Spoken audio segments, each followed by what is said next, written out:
Hi guys, I can't stop and chat right now because you can do a level. Bye. No, only kidding. Hey buddy, Chocolate 1000 in the Pulling for Duty. Welcoming you back to another episode of Splatoon. Last time we did an invisible stage and also showed you of me grabbing myself a new piece of equipment known as the Coral Cap, and also grabbing ourselves our very first sneaky sea snail. This episode, we've got a big mission ahead of us here. It's not overly big, but it's decently big. Flooders are a new enemy in this game. These enemies are annoying. If they run over you, instant death. You have got to be careful and observe their movements. They would either turn a certain direction or carry on running. This one's deciding to turn, but be warned, if they spot you, they will chase after you. You have to make sure that they do not see you by any means of the slightest. Now you can see there's a little key fault over here. And it's up to us to actually find the key. Sure enough, it's actually glowing right in our face. There it is. We grab the key. Proceed onwards. And we can see there's actually a flooder over there with a sapfish sat underneath it. I wonder if that's what's powering up the flooders. I can't say that for a definite, because the sapfishes are actually powering up their unique weapons. Oh god. Nearly got spotted there. And don't worry, if you actually shoot their trail, they won't actually acknowledge you being present. You have to be stood directly in their face. Right, I can tell that is the required path. We do not obviously want to go down that way. We instead want to go here and throw a burst bomb down there. This is another jerkishly placed hidden secret sunken scroll. You want to make sure to grab that, and by the way, you are actually supposed to go over there, but leap of faith, jump in there. Very, very easy if you're skilled. Alright, so we've got some fish eggs over there, some more boxes. None of them contain any armor, that's fine. And we can see some Octotroopers over there. I believe one of them is... Yeah, I thought so. One of them was hidden in the puddle. Though it seems they're not showing themselves up unless we get close to them. Apparently they don't acknowledge the presence of the Seeker. Alright, so over here we need to drop down this place, and we can see there's another key fault. We need to find another key. And I believe the key is actually being guarded by an enemy. Not sure which one though.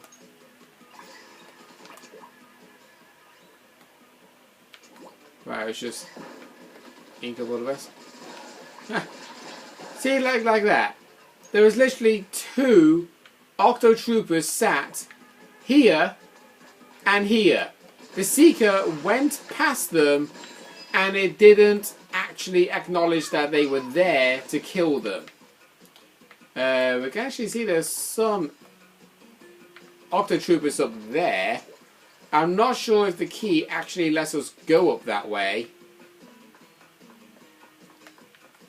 We'll soon see. Oh, it's a fan. Alright, so it does.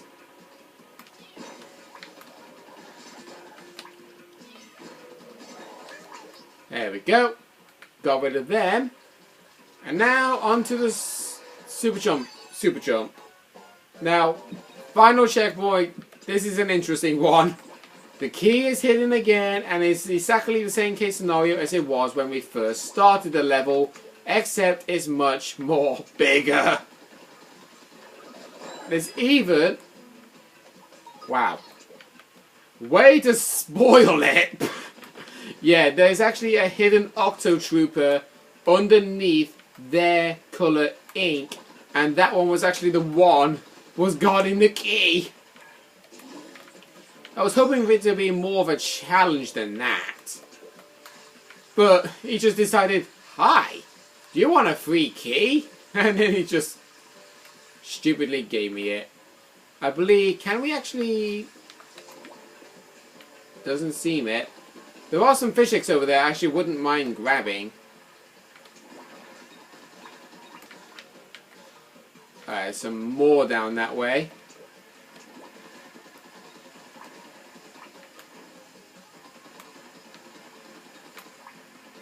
And I believe there's going to be some more. But, oh god, he's turning around. He's turning round.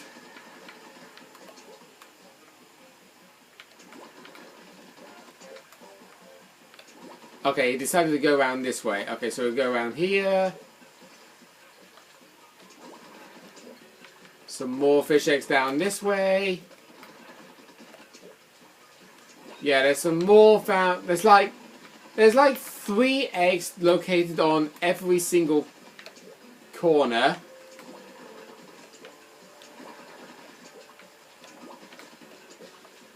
Okay, we're all good. Leave the level. In fact, if you actually did fail to grab that sunken scroll, you can actually drop down here and grab the scroll like that. Now, of course, I'm going to drop on this flooder because there's some really good hidden crates here. And then just shoot these, go back up, get the sapfish, done. Very interesting level that, I am not going to lie. I do like the whole idea that you create a little maze and the flooders are like instant death enemies and you have to avoid them. The first battles of the Great War ended in victory for the Octarian forces. The diligent Octarians easily dominated the Inklings, who were unable to wake up early in the morning. The Inklings have long led a hedonistic style of life. Honestly, I don't think hedonistic sounds like an actual word, I'm not gonna lie. Wow, that's a big area over there. I think it's fair to say we know exactly what area that's going to be called. So yeah, in case you probably wondering, I don't know if I pointed this out, the reason why this area is called Octo Valley is because there's a sculpture of an octopus on top of a mountain. Yeah. Very unique touch, that. Alright. Let's go back to Inkopolis because I believe it's about time we buy ourselves a new weapon. Because remember, at the last episode, Oh, the maps have actually updated. So it's every 4 hours.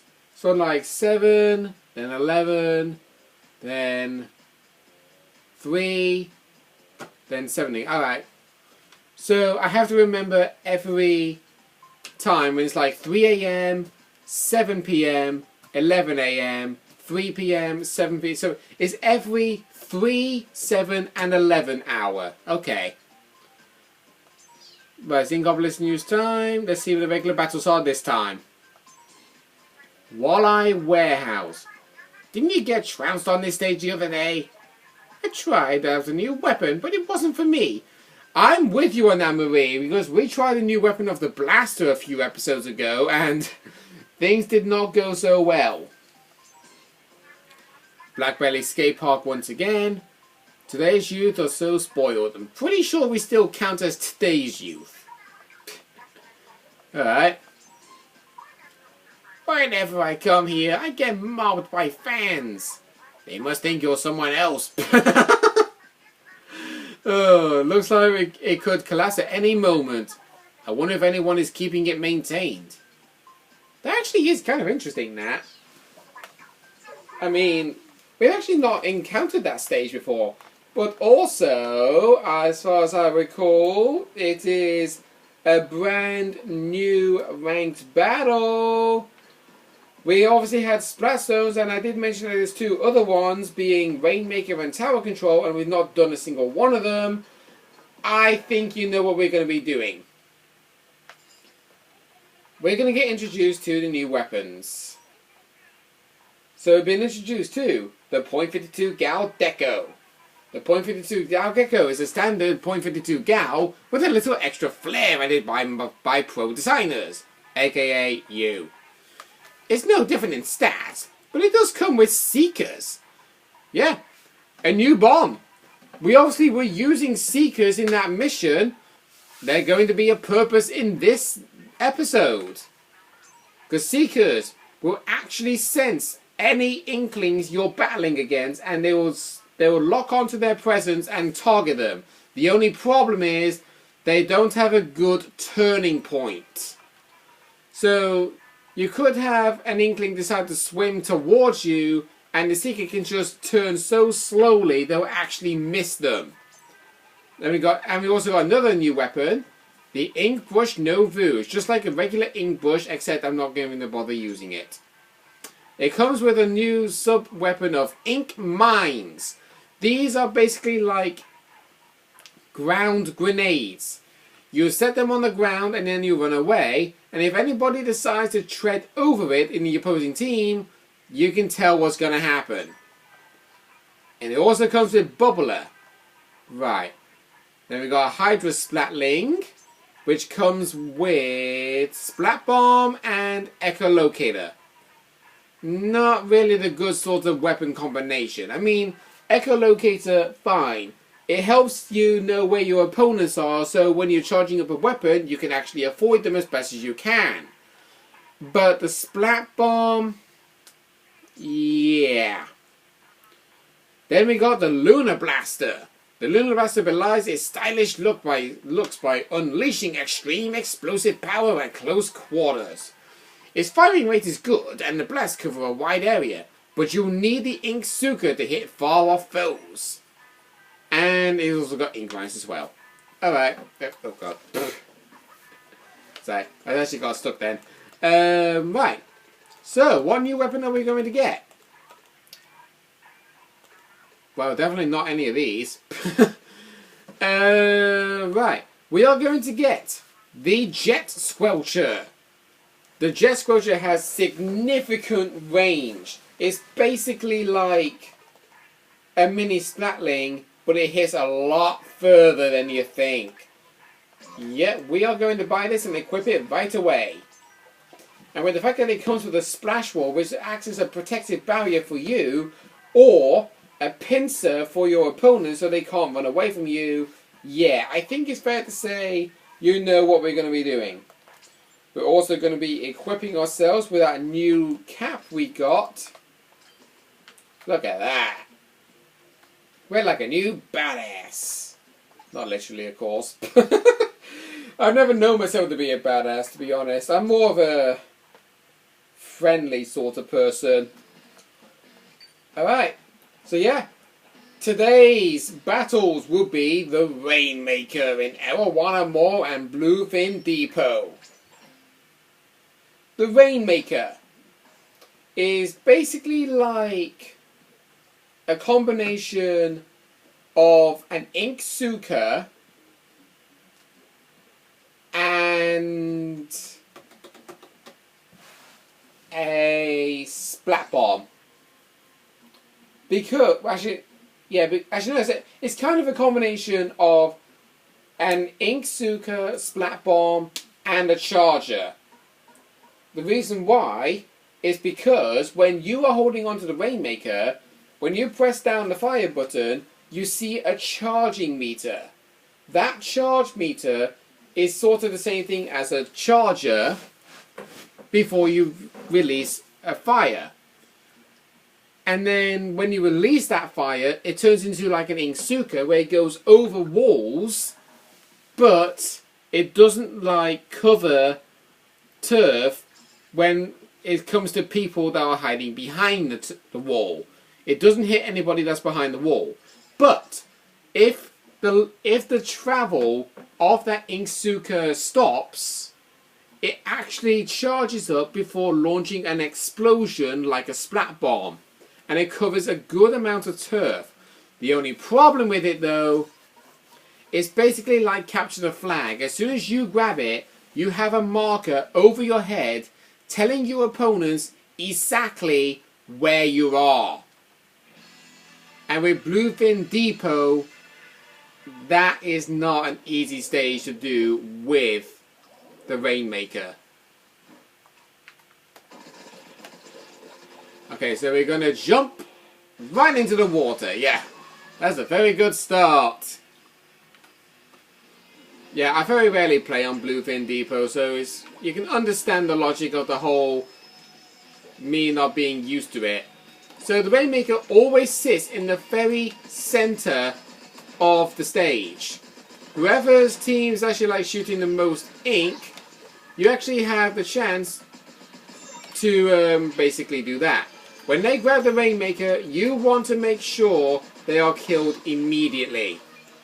Of course, you will have opponents trying to stop you from breaking the barrier to make it easier for them to actually get it.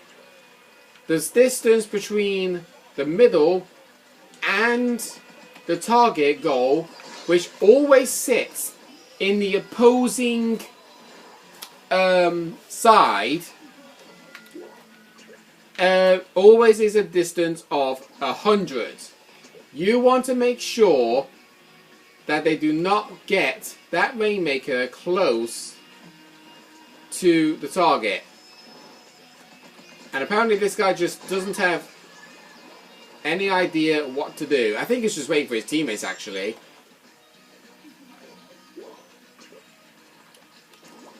Well, he got killed anyway. We now have possession of the Rainmaker. Now, there's actually an interesting fact with this. If you grab the Rainmaker in your side of the field and you jump into the water, you will actually reset it back to the middle. Okay, we managed to kill that guy, but with him having a blaster, I think it was fair to say that he was an instant death for me. Okay, we're going to super jump right to my teammates. Hopefully one of them was not being ambushed, which they were. Good job, team. Very good job.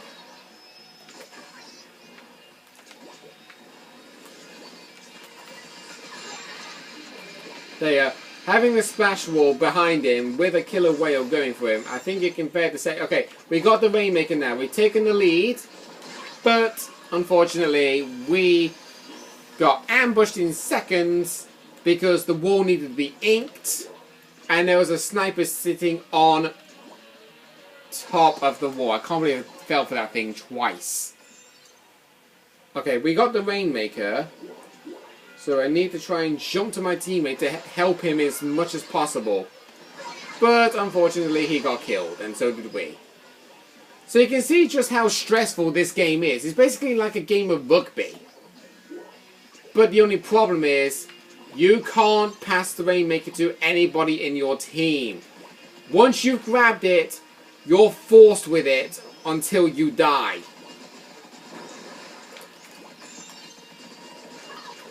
Okay, so I killed him.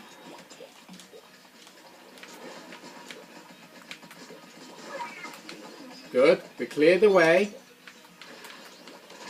Oh god. Okay, good. We're safe, we're safe. Refill health. Oh, come on! I was hiding behind the wall. And I guess he did not realize he was above grading. Yeah, that's actually the thing. Do not become a squid if you're above grading, because you will literally fall right through it. Because if you do that, then your good end result ends in death. Simple case. Okay, my teammates need help. We're going to set that up, so that way when they break the barrier, the barrier actually destroys the splash wall, and then they can actually proceed further on.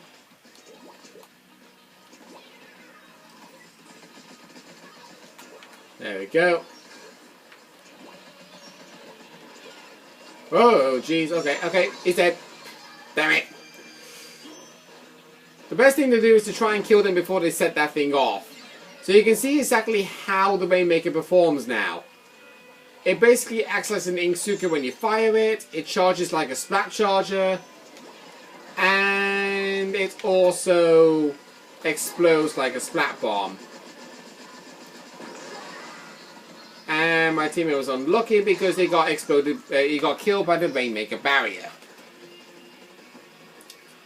Now we're in extra time because our opponents have the Rainmaker and they have to at least go past 70 distance in order to win.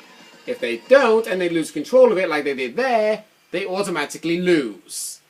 And because I managed to drop a splash wall directly on that guy's head, it instantly killed him. And we win. But of course, notice actually a little something else. With your 5, you notice that it said that we was on fire. Well, every time the 4 hours pass and the maps decide to change, you will literally have your 5 reset, because you see it now says toasty. So anyway, when they come into that, this is a good stopping point for us.